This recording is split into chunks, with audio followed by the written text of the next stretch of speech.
আমি একজন শিক্ষিতা দিনদারি মেয়েকে, দিনদারি হয় না দিনদার, এটা কথা বোঝে না, দিনদারি তা বলে আবার দিনদার মেয়েকে, এটা হচ্ছে ফার্সি মানে ইস্তেলাহ।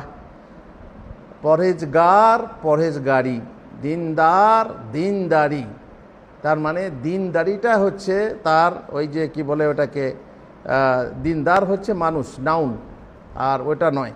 তো তার কাজটাকে বলা হয় দিনদারি। তাহলে আপনি দিনদার মেয়েকে এমনি দেখে সাধারণভাবে পছন্দ করেছেন, এবং আমিও আলহামদুলিল্লাহ নামাজ রোজা সব করি, কিন্তু তার বাবা নামাজ পড়ে না, মানে মেয়েটার বাবা নামাজ পড়ে না, সিগারেট বিড়ি সিগারেট খায়, কারো মুখে শুনেছি মদও নাকি খায়, কিন্তু তার মেয়েটি খুব দিনদারি। আরও বলছে দিনদার, দিনদার শিক্ষিতা মেয়ে, তার বাবা আমার সাথে বিয়ে দিতে চাইছে না, আর মেয়ে চায় স্বামী চরিত্রবান দিনদার হোক, তার বাবা কি ওয়ালি হবে? আর এখন আমার করণীয় কী? যদি দেখুন, যদি প্রেম ভালোবাসার ব্যাপার না হয়, জানি না আপনাদের কেমন প্রেম ভালোবাসা কি না, দিয়ে ফেঁসে গেছেন আর নড়তে চড়তে পারছেন না, তার জন্য কিনা জানি না, যদি আল্লাহর ওয়াস্তে হয় দিনদার দেখে, দিনদারি দেখে আপনি করবেন, আর মেয়েও দিনদারি দেখে করবে, কি করে যোগাযোগ হলো? নিশ্চয়ই লিঙ্ক হয়েছে।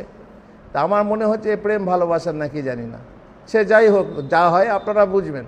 কিন্তু বাবা ওলি হওয়ার যোগ্য নয়, যেহেতু না বেনামাজি, মেয়ের ওলি হওয়ার যোগ্য থাকবে না, পরবর্তী ওলি ওই বোনের বা মেয়ের বিয়ে দিতে পারবে।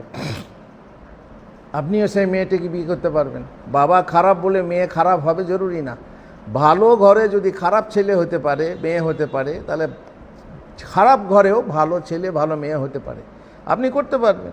আপনি কাঁটা বাদ দিয়ে গোলাপটাকে তুলে নেন, আর গোবর সারে যদি পদ্ম ফুল ফোটে, আরে গোবর সার হলো তো কী হলো, পদ্ম ফুলটা তুলে নেন।